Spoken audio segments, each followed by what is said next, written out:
You are in the Where's Huddle with me, Bram. No Marcus today, but with me per usual, my master of all things sound and video coordinator, Maxime. Oh, how's it going? Maxime, I am fired up to announce that rejoining us after way too long, a long time Yahoo Sports basketball authority, where she dominates coverage of the NBA and college hoops, a renowned draft expert who has followed players like James Wiseman, Jonathan Kuminga, and Moses Moody throughout their sporting lives, and a woman who apparently went on a date with a contestant from The Bachelor, Miss Krysten Peak. What's going on, KP? I totally forgot I told you that story. This is incredible. Yes. Dude, I've been waiting for some response to that forever. So here, look, this is a text, Maxime, I got from KP a while back, and I've been sitting on it, dude, for like months to finally to ask her about it. Quote, I have another story about a dude that tried to hit on me in Vegas. His opening line, you're probably wondering where you know me from. And then ultimately it sounds like she should have known him from The Bachelor. KP, it's The Bachelorette. What's up, dude? It was the weirdest thing. And that wasn't necessarily his opening line. He first was like, we were sitting there just alone. I don't know. We just started talking and then he just goes, he's like, oh, so you're probably wondering where you know me from, right? And I was what like, do you say to that? I was like, no. I said, should I know you? I said, I'm sorry. I work in basketball. Like, unless you're a basketball player or a coach or an agent, like, I'm sorry. I don't know you. And he's like, oh, I was on The Bachelorette. I'm sure your mom or sister knows who I am. I was like, okay. And then I was telling Bram, I come across this video on Instagram and it's this other dude ranting about his college roommate at Harvard and how like he was the next like great mind. He took like the hardest math class that nobody ever takes at Harvard. And then I guess like years down the road, somebody sent him a link. They're like, dude, your roommate is on The Bachelorette. And it was this dude. I can't even remember his name, but I was just like, oh my God, that's the guy I sat next to in Vegas that total confidently was like, so you're probably wondering where you know me from. And I was like, oh. Can we pause and give you incredible credit for your impression of a douchey man? Because I feel like just the voice you're using is really immediately communicating what kind of a douche that dude was. When you saw the follow-up, right? When you saw another video apparently talking about that guy and found out that he also went to Harvard, give me a sense of your personality. Did you want to call him again, or were you like, fuck that guy? You know, no, if he would have led with, I went to Harvard. I got my master's at so-and-so, like, and never mentioned The Bachelorette, like thinking that like I was some like fanned out fan of his. I was just like, I've never watched The Bachelorette. I watch 87 basketball games a day. Like we just talked about this. Like I'm watching really, really bad college basketball today and tomorrow because the season started on Monday and nobody's playing anyone, but that doesn't matter. I still watch it. So it's like, when am I going to have time to 2 hours out of my night to watch The Bachelor or The Bachelorette? I'm willing to bet almost any amount of money that during that first date, that dude was wearing a Harvard shirt, because anybody who's pompous enough to drop the, you may be wondering where you know me from, and who went to Harvard is definitely wearing some kind of Harvard paraphernalia. He wasn't, but he was in a V-neck. He was in this like black V-neck. And there you go. It's the same thing. That's basically a fucking Harvard shirt right there. Maxime, have you ever done anything douchey in a dating situation? Have you ever done it, like, oh, I went to this school, or you know me from here, anything like that? No, I ascribe to the like less is more ideology, right? I would rather people discover things about me because then I feel like I have the upper hand. I'm desperate to impress anybody I'm on a first date with, but I've never done anything douchey like that. I can remember freshman year, I had a TA who I was desperately in love with, just like over the top, would have done anything. And she suggested off the cuff that I take this French literature fucking class. And I immediately went. It had all these prerequisites that I had not taken. You needed to know French. I barely speak fucking English. It did not go well for me. We did not have any kind of a relationship, but I was still desperate to impress her and took that fucking class. So that's about as close as I get, and it's not close. That's full on commitment. Taking a college class for a chick. I bet it was at 8 a.m. too. I bet. Oh, it definitely was. And then again, it was in French, Krysten. And I didn't understand one fucking thing that happened in that class. I did not do that well, but I tell you what, we digress. I have so much basketball stuff I want to cover with you. One piece of housekeeping. You heard me say it up front. So we are on YouTube, KP, and we're trying to make this medium really work for us. So today is kind of a test case for that. Maxime, in addition to giving his takes, in addition to synthesizing our sound, he's also going to be our video coordinator. So as we go on today, what we talk about will occasionally pop up on screen, and feel free to like really be impressed by that. You know, like really giving preps and the whole 9 yards, because we want to get people onto our YouTube channel. Let's start with our glass half full. Maxime, why don't you go first, man? Take a look at recent Warriors basketball. Give me something you like or didn't like. I mean, we finally cracked the losing streak, right? You got to really celebrate that one. I'm going to call that kind of a glass half empty. I think we were all pretty frustrated in general with how close it would be against a pretty lackluster Kings team, the longest active playoff drought of any team in American sports. And we're going to a nail biter with them. It just does not bode well overall for how we're doing as a team this year. It didn't feel good. It also didn't feel good to, I don't know, I'm sort of beating a dead horse a little bit here, but I just got to say, I could not have been less in sync with what was going on with our commentating crew. I just felt like, once again, Fitz was not kind of reading the room and making the whole experience for me all the more aggravating and annoying. I couldn't even wallow in my own self-pity with this team. I was just generally very frustrated. KP, there's been a longtime announcer here in the Bay Area, a guy named Bob Fitzgerald, who's been with the team for as long as I can remember, is really well experienced, has done like the Olympics. He did the fucking Sabercats, I think. He did indoor football. He has been everywhere, and his knowledge is unassailable. But he also has a real fuck you relationship with Warrior fans out here. I mean, there's a real hate for him.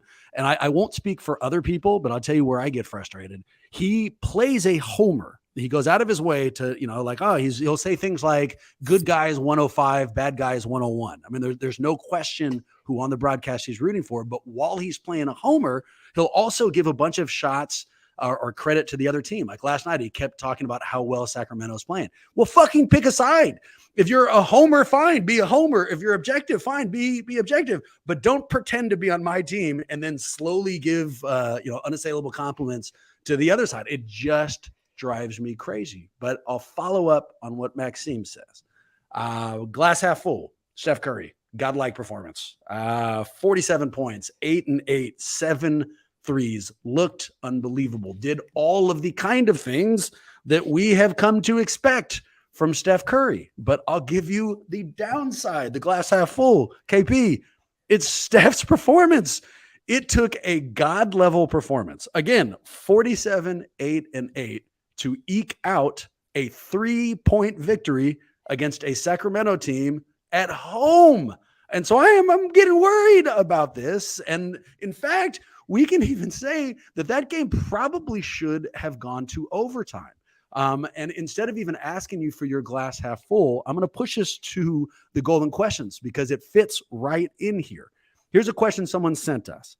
As fun as Steph was last night, that game could easily have gone to OT if the refs have decided Clay touched Herter.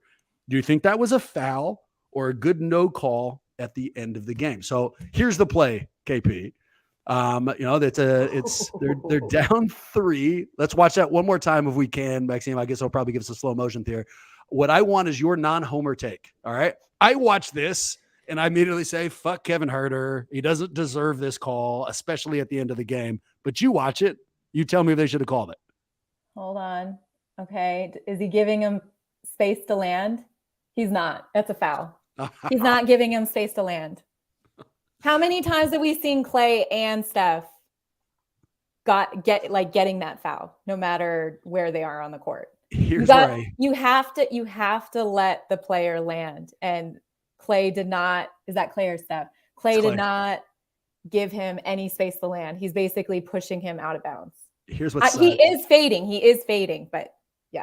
What sucks is I got all ready to fight you on this, because I knew for sure you're going to call it a foul. But when I was getting ready to fight, all I was looking at were hands. I wasn't even thinking about giving him space to land at all. All of the back and forth has been, did he touch his arm? Did he get close? The second you started looking at that saying, does he give him place to land? And I looked down, I thought to myself, oh no, because he definitely did not. Yeah, and who's to say? I mean, it's the Kings, right? Who's to say they're gonna make all those free throws anyways? Yeah. But can I tell you my half glass full, half glass empty is for you guys. Half glass full, you're not the Lakers. So that's exciting to still be in the West. And another, I'll give you 2 half glass fulls. It's the beginning of November. Who cares if you guys have gone 1-7 or whatever it is in the last 8 games or whatever? There's not an inkling. There's not an inkling of worry in my mind about the Warriors. Thank you for saying that. All right. Here's why I was really excited to talk to you today. And you are perfectly suited for it. All right. And I should have pulled the clip and sent it to Maxime. I did not. But there's footage. I think they called it the Joy Cam. The Warriors have a camera that is always looking at the bench. And if you go onto their webpage, you can occasionally find that. And there's footage of Steph when he hit this huge 3 and he's getting the crowd all fired up that shows JK not move 1 inch, not one. And it shows Wiseman kind of haphazardly put up his arm, but he didn't look incredibly, like he was having the time of his life. And where we're going in a question here, what I'm going to ask you, the thing I'm worried about is the Warriors' depth. And I believe that they are going to need 2 of the following 3 players to give them 20 minutes in the playoffs: Moody, JK, or Wiseman. And so I've got some questions about their development, because that's what I'm worried about. Of course, it's early, and of course we're only 11 games in, but I have some concerns. Before we get there, let me show you one more clip, all right? Because it also fits in with what we were just talking about.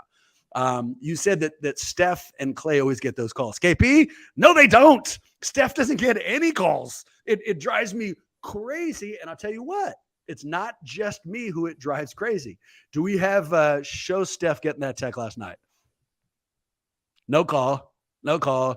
Loses his mind. Watch how the ref. No. But you guys, you have to, you know this as Warriors fans. Steph created that contact shot. That shot never existed. What he just did right there. That shot never existed until Steph Curry. And now the refs, this is what, year 2, where they've decided that's no longer a call. We're not making that call because so many players are now using that as a foul. So Steph should know that that's no longer a call. That's different. He's initiating contact for the shot. That's not him in his face allowing someone to land. Anytime I've seen Steph shoot a 3 like that, where he's not going into the player and they're not allowed to land, he's going to get the call. But the second he jumps into the player and tries to initiate contact, we already know this is year 2. That's a no call. That's a no call. That's a no call. That was Ty Jerome. That's a no call. Maybe if it's De'Aaron Fox. That's a no call if it's Kevin Herter. If you've changed the league, if you've changed that league with that shot and with that call, then you are the poster child of no call for that shot, because he's leaning into. He knows exactly what he's doing. Like you cannot convince me otherwise. And I'm sorry, Warriors fans, if we are agreeing to disagree on this. But he's never going to get that call. I'm not agreeing to disagree. I'm agreeing to call you wrong. Here's something we might be able to agree on, though. Does it look like Maxime is recording from the surface of the sun? Does he have an unbelievable amount of light behind him, or is that just my footage? It's unbelievable. What is happening? I don't even know where the sun is coming from. I keep on trying to shift my camera angle. It's an absolute disaster. The sun didn't even come out today in Utah, so I'm jealous. Don't even talk. Don't even get me started on living in Utah. Go on. It's my favorite topic. I may or may not have a bunch of questions about living in Utah down the line. But for now, follow up on Steph, because there is a golden question on this one. All right. Here's the question. Quote, Steph uncharacteristically lost his cool last night and charged the official for a tech. Do you like the emotion, or would you have preferred if he avoided the tee? I'll take this one first because it dovetails on what we were just saying. I loved the emotion. So this is not a shock to you, KB. We've talked about Steph's lack of foul calls, and it's a homer take, but I still stand by it. We've talked about it forever. We've talked about it for so long that a while back we spoke with Jim Barnett, then TV guy, now radio guy, about it. And what he said was, you know what I want to see? I want to see Steph lose his mind. I want to see him go and attack an official. I want to see him lose his uncharacteristic cool, because until he throw his mouthpiece at a fan. He didn't throw his mouthpiece. It wasn't at a fan. It was that fan happened to be sitting where he was throwing his mouthpiece. It wasn't a cause and effect thing. But what we saw last night, I hope, because of how demonstrative he was, is Steph was finally taking JB's advice. He got tired of it. He was willing to take the foul, and he wanted to go fucking crazy. And so I'm glad that he did. I'm happy with it. What do you think, Maxime? Did you like seeing the showing of emotion, or do you like it better when he kind of keeps his cool? No, well, I before I respond, I'm just gonna let Steph speak for himself a little bit here. Basketball game to find some competitive fire. I see a lot of jokes about me kicking a chair a couple years ago, and it's going on a run after that. So maybe that'll be this year's version.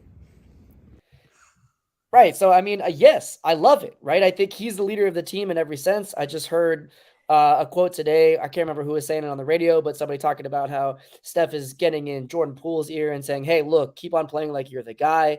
That kind of energy, if Steph is getting at it from all angles, eventually these pieces are going to fit. You know, we are all talking about how we missed the Jordan Poole from the pre-contract days. He's going to come back. And these are the types of things that show that Steph cares. And if Steph cares, everybody else is going to care.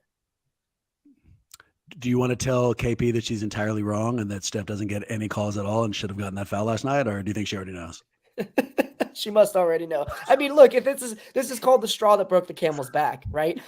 Sure, fine. Okay, I get it. That's annoying. I don't like when James Harden does this kind of bullshit. Like, it's not valuable for the league. Fine. But I don't think that there's, if anybody who's actually, like watching overall over the past 5 years of Warriors game, you eventually come to realize, I swear, Steph is not getting enough calls. And this is just the straw that broke the camel's back. Krysten, you look confused. I bet you that's just because you're thinking, where do you recognize me from? It's from this podcast I did. Don't you worry about that. Here, let me put it this way. I have watched the Warriors not be good for the majority of my life. And for the first 2+ decades, I became aware of unfair things that happened with stars. I watched Kobe get all the calls against us, even when they were not justified. But look, that's what happens. They're TV stars. I watched that with Magic Johnson. I watched that with Michael Jordan. There's a certain benefit that you earn when you become the face of the league. And then our guy became the face of the league, and I don't feel like we're getting that fucking benefit. And so there's a disconnect. I've been watching. I'm not telling you that it's an actual foul, that you look at the rule book and should come away with the foul, but there's a tradition where you call borderline things in the favor of the star. No. Okay. Here's where you're wrong. Okay. All of those players that you just named, Magic, Michael Jordan, Kobe, even LeBron, I know has gotten calls over his career. Those guys play a different way than Steph does. Steph has virtually changed the way that the point guard and shooting guard position has played. None of the other guys did that, right? And so when I'm and the reason why those other guys are getting the majority of the calls and they're getting favoritism calls is because they're bullying their way to the lane. They're doing, different things than what Steph does. And so when Steph is a shooter first, and then when he gets in the lane and he tries to do what we just saw, which is now like, you can't do that in the NBA because of what Steph and James Harden, like you said, Maxime, have done in the past.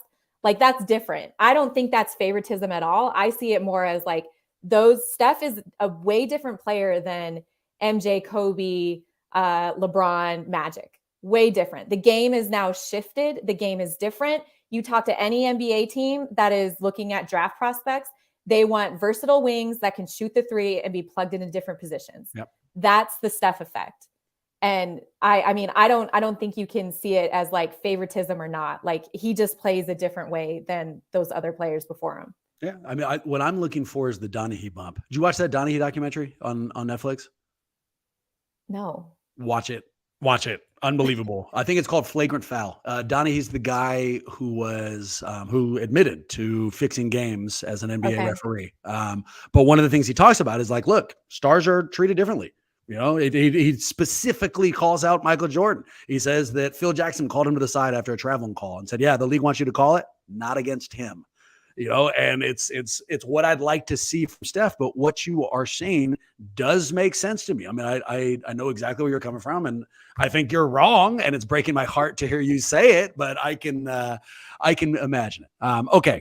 Let me get to the portion that I really wanted to ask you about.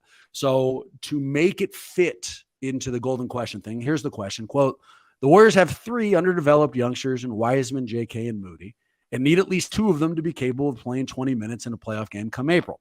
Please have KP back on and get her opinion on that, if even possible. So, I agree with this question. I'm worried about their ability to get up there. So the way I've framed it is, let's go through each of these players, player by player, and I got 3 questions, the same 3 questions for all 3. Let me start. Let's go Wiseman. And so before I even give you one of the 3 questions, give me a little background. How long have you been watching Wiseman play? How long have you known him? Since he was 15, 16 years old. Okay. And so what, 4 or 5? How long has that been now? I mean, how many actual how old games have I seen? 19, 20? I just No, can't remember I how old he is. think he's 20, maybe 21. Okay. So you've gotten a chance to not only watch him play, you know him a little bit personality wise, and let you know. So precursor, this is just opinion. KP has not talked to these players. She's not reading anybody's minds. This is just opinion. That's all it is. But in your opinion, here's the first question. Based on what you know about Wiseman's personality, do you think he is currently happy in Golden State? And so, factor in last year. They went last year. He didn't play, but he saw the mountaintop, won a title, and then where he is now. They tried to force him into the rotation. Didn't really work. Didn't play at all last night. What do you think? If you had to guess, how happy is this guy?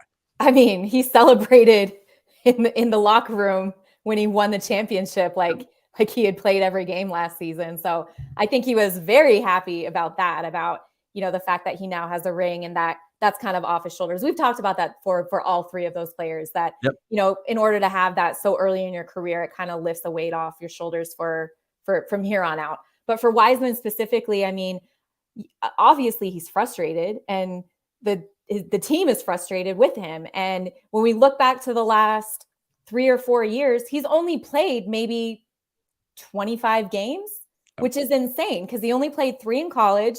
I don't know how many he played his rookie year, and then he didn't play a single game last year. So, I mean, I always say this, that there's a jump from high school to college that's really hard to make. And when you're the number 1 player coming out of high school, that's a little bit easier, right? Yep. But you only played 3 games, and you only played 3 games at Memphis against bullshit competition. I'm sorry. And then there's an even bigger jump that not a lot of people make fluidly. And we saw the 2021 draft class was an anomaly, with Cade Cunningham, Scotty Barnes, Evan Mobley, that is unprecedented. We don't see that a lot. But what we saw from James Wiseman and even LaMelo and Ant Edwards, they took a little time to settle in. And he didn't get that cushion. So now he is now a year removed, is trying to, get back to the pace of the NBA with not even really experiencing the pace of college, coming out of high school, with these high projections as the number 1 player, being able to do whatever he wanted. He was never challenged. And so, Of course, there's going to be frustrations and there's going to be growing pains. And we're seeing that now. And, when you look at, I told you I had a stat, but he's been whistled for 6.8 personal fouls per 36 minutes of floor time, the highest rate of any player in the NBA to log more than 100 minutes. So I know that there's people in the organization that are also tracking these stats, and he looks a step behind. And everywhere on defense, you see Steph's frustration in the pick and roll. He's not pulling right. Then he's rolling his eyes and Steph's having to put up a tough shot. None of it is positive, but there's still time. Did Wiseman specialize in missing screens and then throwing temper tantrums in college in those 3 games? Do you know? Did you see that at any point or? No, but he never had to worry about the pick and pop. He always just bullied everyone in the lane and grabbed rebounds. The competition in college is significantly less than the NBA, and the spacing. You got to be able to roll the right way or how do you not know just set a pick for the best shooter in the NBA? Why does Steph have to call for that? That was mind-blowing. The play call. I mean, that was the play call. They called the play call for him to catch a high screen, and he didn't set it. These are none of the 3 questions I was supposed to ask, but I always get distracted by your knowledge. How are Wiseman's hands growing up? Because if the ball is below his nipples, he can't fucking catch it right now. They're all just going immediately out of bounds. Was that a problem in prep? Was that a problem at Memphis? I can't say specifically that it was something that ever stood out to me. I'm sure he kind of, jumble passes and everything in transition, because as a big, you have great footwork, but sometimes your hand-eye coordination is something that you have to really work towards. and figure out. But oh, you figured it out, Maxine. The light. Sorry. Sign me up. But I've seen players with way worse hands than Wiseman at the prep level, where it is a cause for concern. I don't ever remember that being a concern at the prep level, but you're right. Like, he is turning the ball over way too much. Here is maybe the most important question for all three of these people, certainly for Wiseman. So different people develop in different ways. Some people don't need all the space to make mistakes. I would. If I knew that if I got into the game, and in fact, I don't have to guess. In high school, there was times when I knew that my coach was pissed at me. He put me on the floor, waiting for a mistake, and then I'd be out at the first mistake. I played terribly in that setting. Terribly. I'm always looking over my shoulder. I didn't develop at all. I couldn't think of anything except for the mistake that was getting ready to come. Off I'd go. If Marcus was here, he'd tell you he was opposite. That's not how he just took advantage. Whatever, you got on the floor, whatever minutes he got, that's what he got. And, his mental game didn't come in. And so that teaches me there's two different types of players as far as development. Some just take the time they're given. Some need a little bit of extra rope, right? So with that as a background for Wiseman, because right now these guys, there is no extra rope. They're if they come in, they make a few mistakes, they're gone, almost immediately. They're not going to get 20 minutes a night. So for Wiseman, what you know of him, can he develop in this environment? Truthfully, I don't know. Yeah. And that's as honest as an answer I can give. I mean, the work with him and Kuminga, they have been the guy their entire career. And we've talked about this with Kuminga. And, when you kind of cited to their body language when Steph hit big shots, like that's a testament to, this youth coming up and just being told, you're the one, you're the one, you're the one, you're the one, all the way up to the NBA, and not being told, yeah, you're great. But listen, it's really hard to make the NBA. It's really, really hard to stay on an NBA team and get minutes. And it's extremely hard to be like the guy. So, but they're never told that. They're told from a very young age, like, you're a 5-star, you're the number one recruit, you're the best, you're a lottery pick, you're a top 2 draft pick, you're the guy. When in actuality, they're really just being drafted to be a role player, especially on a team that's established like the Warriors. Which leads me, and Maxime, we may be able to find that clip, that Joy Clam thing I was talking about. If you look up Warriors World Twitter account, I think they tweeted it out. And if we do, I'd love to show it to KP. But back to you, Krysten. Do you think, and so all of this is crystal ball stuff, and I heard you. I mean, how can we know, whether or not he's capable of developing? But fast forward to April, because the Warriors need an answer. I mean, the starting 5 look fine. The next 5 don't. And JP has not been the answer we kind of wanted him to be, which is a whole nother conversation. If you had to bet something significant, knowing the way Wiseman, by April in this environment, do you think he'll get enough time? Will he be ready to contribute to a playoff team? It's still, ask me in July or in January. Like, it's still too early for me to tell. I mean, like, the best thing for him right now, if he's not going to get any minutes on the Warriors on that rotation, then drop him down to the G League. He just needs to get minutes anywhere he can. Like, it's not going to help him sitting on the bench for these games. Like, he hasn't played in so long. Like, he needs to log those minutes. Yep. So I think the best thing for him, if he's not going to be playing in this rotation, get him to a place where he is going to log a lot of minutes, get that confidence back. Yep. Let him remember, like, oh, I'm the guy. I can block shots. I know what a pick and pop is, pick and roll. I know how to run this offense. So he's not feeling like he's walking on eggshells all the time. And just catch the ball a few times. I mean, very literally, just the fundamentals, have the confidence go back in him. Let me swing to a player who I feel most confident about these questions for, because we'll go to JK third. Moody. All right. Knowing how long have you known Moody? How old was he when you first started covering 16. him? Okay. And you've gotten to watch a lot of him. Yeah. As far as what you know of him, do you think he's happy in this environment? I do. And I'll tell you why. And we've talked about this before. Moody he's always been second fiddle. He was second fiddle to Cade Cunningham, Scotty Barnes, Day'Ron Sharp, Dariq Whitehead, who's going to be a lottery pick this year, on a loaded Mount Verde team in high school, one of the best basketball teams I've ever seen in my career. So he knows his place. He also feels like he has something to prove and he's going to work harder because he was snubbed as a McDonald's All-American. I mean, he had to work his ass off at Arkansas to be a lottery pick. Even at 13, he felt like he should have gone a little bit higher. Do you know what I mean? And so I think he thrives in these environments because he's always been that second guy. He never made a USA basketball team during his prep school or his prep time in high school. So he's always going to be a worker, always. And I don't doubt that in him at any level of his career. And that's exactly the same feeling I have had. You know, the next question, I mean, I feel just as optimistic about this second question, but do you feel like this environment Moses Moody can develop in, you know, because he's not guaranteed 20 minutes either, but it seems like he has been able to use what's been given to him. But I'm interested in your take. What do you think? I do. I think the only, I guess, lapse in his game is on the defensive side. He's a little flat-footed in terms of going laterally and his lateral quickness. So he's a bit of a liability defensively, but you know, if he consistently knocks down his three and makes good decisions on offense, just in the little time where he's on the court, then he's going to get minutes. Yeah, there you go. Okay. Do you think he'll be ready by April? Will Moody be able to contribute to a playoff team? Maybe. Yeah, I mean, all of this. All of them are just like, how can you know? Yeah, I mean, let me put it this way. Do they have the talent? Go back to Wiseman. Does Wiseman have the talent, if he can access it, to contribute to a playoff team? Don't break my heart. I'm sorry. Don't break my heart. Damn it, KP. Moody, does Moody have the talent contribute to a playoff team if he can access it? Yes.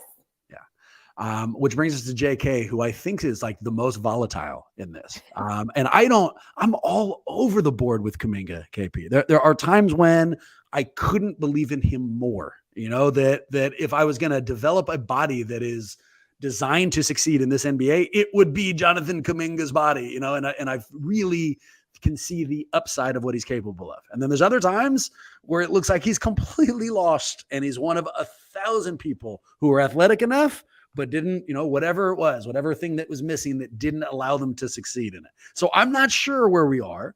Let's use our 3 questions. Question 1, just won a championship, you know, just got a whole bunch of credit and then lost his position in the rotation and is watching people like Jalen Green and everybody else get their flowers.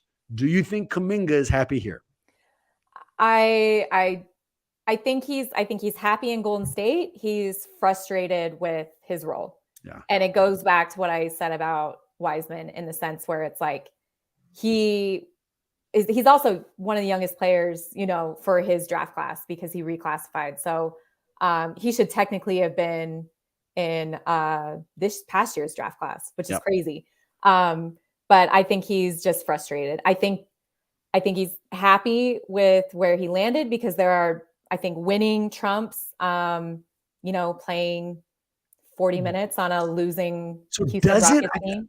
I think that's what I'm asking, right? So I'm listen. I talk to these kids all the time that are in Houston, that are in Orlando. I talked to Jalen Green extensively about this, and he's just like, you know how hard it is to go out every night, walking into the arena thinking, God, we might lose this game again, and only winning 20 games out of 82 of them. Okay. Like he said, it's like it hurts your soul as a basketball player. If they had some conversation behind the scenes that, you know, we're a fly on the wall for, because what I was going to say is, look, I'm more than 25. You tell this to me, of course that makes sense to me. Yeah. That long-term success means way more than just immediate playing time success. And they are in this, you know, phenomenal environment. But you had this conversation with me when I was like 19, 20, you know, and I'm watching my friends do really well and get all of this credit. I don't know if I'm mature enough. It's a personality trait, you know, you know what else I think that there might be like a divide on the Warriors team is the age gap. Yep. Like I think you look at Wiseman, Kuminga, and Moody, and they kind of feel like they're on an island of their own where everybody else has kind of been established, you know, and been in the league a few more years than they have. And, you know, having that camaraderie in the locker room, I mean, I can't imagine that Kuminga and Steph share any similarities outside of basketball. Yeah. Like Kuminga doesn't have a family. He's not married. You know, he doesn't have kids. And like, you know, Steph is one of the best to play the game. I mean, there's got to be kind of like this gap, not only in age, but also where they are in life.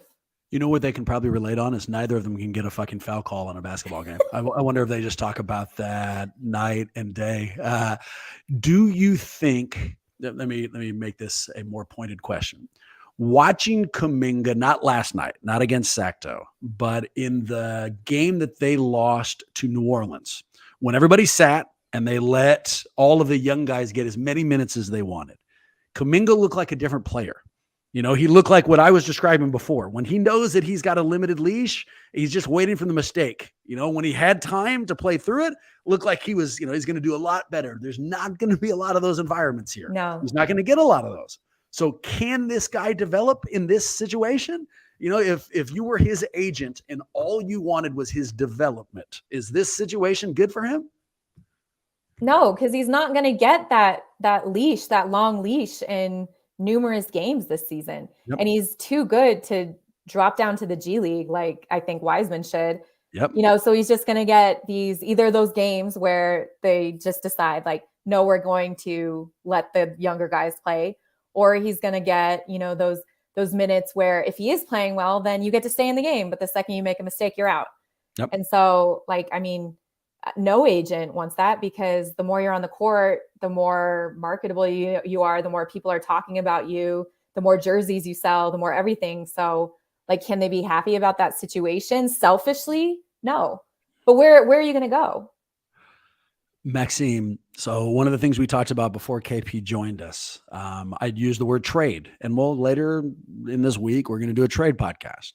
So we just learned a little something about these guys. Yeah. Having heard what Krysten just described about these three personalities, it was up to you. If Bobby Myers gave you a call and said, man, Maxime, I need some advice. I'm not sure if I should keep these guys through April. Should I trade them or develop them right now? What would your answer be? Look, it's still too early for me to say, let's blow it up. Let's blow up the project of moving forward with trying to bridge the gap between the previous winners and the next generation. But I'm also like, who are you really going to get back for something like that, right? You need to have equivalent value in the trade. These aren't big contracts. You're not going to necessarily get a difference maker. We got Dante DiVincenzo in the wings coming back from injury. I'm not really seeing anybody out there that's going to get us much better unless we're packaging somebody else with a much larger contract in there as well. And that makes the conversation all the more difficult to agree to.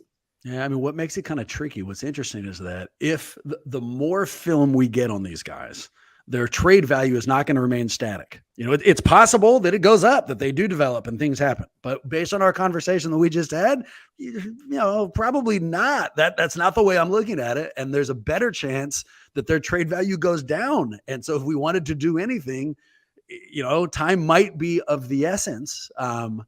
But I guess we'll find out. I don't know. I think it's too early to raise any red flags, to be honest. This is like this isn't even games. This is like a January, February conversation. And why? What is it? What would you want to see before you're like, okay, I've seen it now, I know what to do next? Well, it's like you don't want to jump the gun on a group of 19, 20, 21-year-olds that, could actually develop. Like, what did we see the Lakers do? They got rid of D'Lo, they got rid of Brandon Ingram, and their second landing spot, they really flourished. Look what Andrew Wiggins is to you guys. Like, he just signed a huge contract, but he was in Minnesota where everyone thought his career was done. Yep. And that New Orleans Lakers thing is a phenomenal example, because not only did those second-year players go on and do a lot more, but the Lakers had to give up first-round picks the same way the Warriors probably would have to if they give up these guys to bring back a star. Right now, that first-round pick could be Victor Wembanyama. Even the Lakers are one of the worst teams in the league right now. New Orleans, can you imagine Zion? Can you imagine Zion? I cannot. And it's Ingram too. It'd be a front court that had Zion and CJ and Wembanyama. So but the looking at it from New Orleans, it's exciting. For the Warriors, the people who we would be in that trade are the Lakers, and they're stuck with an aging star who's not doing a whole lot and no draft picks to help make it up. No. And so, there's a cavern there too that's concerning. I'm going to go back to something you've already told us, but I need it. right? So I'm two in the middle of this. I knew for sure, Krysten, they were going to lose that New Orleans game when they said everybody, and I watched it like my life depended on it. Like I was like emotionally invested. Same thing with this Sac Hill game. So looking from afar, somebody who does this for a living. It's not the year that we thought it was going to be so far. They're 4-11. Also, it's only been 15 games. What's been your takeaway so far on the Warriors? I'm not even worried. I'm not, because you're in the West. Like the Warriors are a team. You know who they are. They're like Gonzaga. Like Gonzaga always figures it out. They always find a way to make the tournament in the last 25 plus years. Like nobody's ever worried about Gonzaga. They just lost to Tennessee in an exhibition game by 20 points. No one cares. No one's worried about it. Like that's the way I look at the Warriors 15 games in the season. The same way last year when they went 10-1 or whatever, you're like, oh, you think we're going to win the championship? And I'm like, I don't know, but we did. I know you did. I know you did. I know, but it's the same way. Like the West, it's like, it's so wild and unpredictable. And what you need in a championship caliber team is experience and, players that have been there before. And that's all Golden State, all the Warriors are made up of. Yep. So I am not worried about it at all. Who you guys should really be worried about is the Jazz, because this is a team that was built for tanking and they're going to make the playoffs, and it's blowing my mind. I'm like, do they not know? Like I can see like Danny Ainge just pulling his hair out, just like, no, they sent their head scout from here over to Europe to watch Amanda Nassar Thompson, who are projected top 5 picks, for like 3 weeks when they played in Spain in Belgrade, Serbia, and when I was there. And I was like, oh, you've just been following around the Thompson twins? And he's like, yeah, well, we're going to have a high pick. And now they're going to do the most Utah thing ever and like make the playoffs and like get a really horrible draft pick. I can imagine Ainge like going to a closed door meeting with Lauri Markkanen. And he's like, Lauri, I need you to remember something. You're Lauri Markkanen. And Lauri's like, yeah, I am pretty good. No. You're Lauri Markkanen. I know. You suck ass. Like, why are you scoring 23 a game? Like, we need to be losing these games, man. Like, what's going on here? It's unbelievable. And like, you look at that, and like we were talking about in our like NBA writers meeting today, but because they're like, KP, can you write about this? I'm like, oh my God, I thought I didn't have to write about the Jazz this year. But just in the fact where it's like, they're playing really good small ball. Like, who knew Jordan Clarkson would be the star in a small ball lineup on the pick and roll? Like, it's unbelievable. Oh, you got this? You got the standings up? Yeah, we're not looking very good here. We are way down. I will tell you. Look at that Jazz, number 1 seed right now. Jazz number 1 in the West. Warriors are down at 12. Wow, the Thunder are wow. I'll share something with you guys as we're looking at this that I'll tell you only if you promise not to repeat it. There was a moment last night where Steph went up and he came down a little bit gimpy. He ended up being fine, no problem. But he was limping for a minute before he hit the free throw. And during that period of time, like the 5 to 10 seconds before he was fine, I started thinking, Victor Wembanyama, here we come. It's like time to tank it out. Let's see where it goes. At that point, it looked like a possibility. Did you sell the house? How did on that side? No. Okay. Like I clearly I did not sell my house because I'm still here. I thought you just recreated that background incredibly. I was very impressed. I would have done it. No, I like listed it, and then the interest rates skyrocketed, and I was getting, people in Utah are apparently cheap. And so I was getting really horrible offers, and I was like, this is not even worth it. And like, my brother lives 10 minutes away. I was home 4 days in October. I'm surprised you guys caught me at home. Like, I hit the road again, like on Thursday. But like, Gary has free dog care at my dog at free dog care at my brother's house. So I'm staying put for now. And well, I was hoping the Jazz would tank and I would either get Victor, Scoot, or the Thompson twins in Utah. And then I would never leave because I would go to every game because I love those kids. Like, you said that as if I don't follow Gary like a celebrity and all of his surfing photos that you have of him. I'm always very impressed by all of that. Did you see what we were for Halloween? No. What were you for Halloween? We were, so people other than Gary Trent Jr., when I got Gary, they asked me, they're like, it's Gary, like from SpongeBob, right? And I was like, what? No. And they're like, oh, that's SpongeBob's pet snail is Gary. And I was like, okay. And then someone sent me a link and it was this like, Gary the snail ran away and SpongeBob sang this song about missing and loving Gary. And I was like, okay, done. I ordered a SpongeBob costume in July, and then I paid $50 on Etsy to get a dog Gary the Snail costume.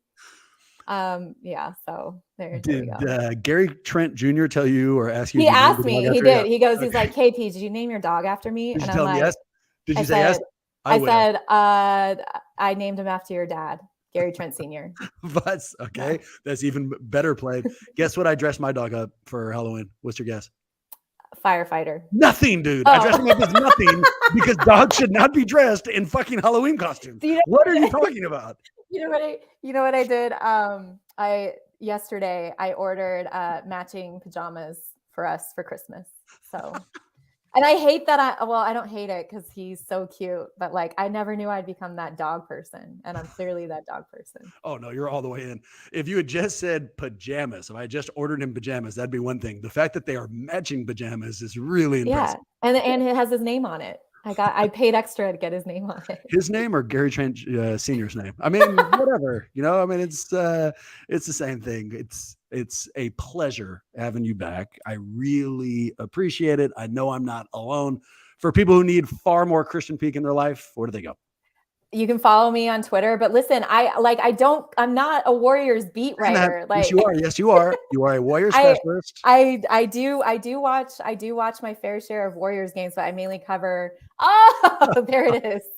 I mainly cover We're looking at a picture of Krysten and her dog in full regalia here. Is that your house behind you too? No, I wish. No, that's in my brother's neighborhood. They just like decked it out with Halloween costume. No, and in fact, no, that is my house. Yes. I want you to think that is my house. I was very impressed. I mean, that's an incredible, like a glowing skeleton. Whoever put together that thing put in a lot of effort. Anyways, if you want more Gary content, I post a lot of him on Instagram. You can follow me at Krysten Peek. Otherwise, you can catch all my stuff on Twitter or Yahoo Sports. You can follow me on Twitter at Krysten Peek. I'm sorry, I'm still really distracted by that picture that we just saw. I'm not sure. No, I'll send you. I put a video together on Instagram of the SpongeBob theme song. I'll send it to you. Apparently, Maxime as a video coordinator is really starting to feel his skill set here. That might be coming up at any moment. I'm excited to see it. For us, you want to get us a question, let us know we did a good job, bad job, any job. You can shoot us an email to huddle@warriorshuddle.com. Our social media presence is limited. We are only on Twitter. That one's at Warriors Huddle. Perhaps most importantly, support us on YouTube. You want to help us out? Hop up on YouTube. You don't even have to listen. You can turn the volume all the way down. You can turn off the monitor. You can pretend like it's not happening, but search Warriors Huddle, hit play, and it will really help us. And you might see some incredible dog pictures. I mean, who knows what we're capable of throwing on there. It's absolutely worth checking out. With that in mind, go Warriors. Hopefully, see you next week.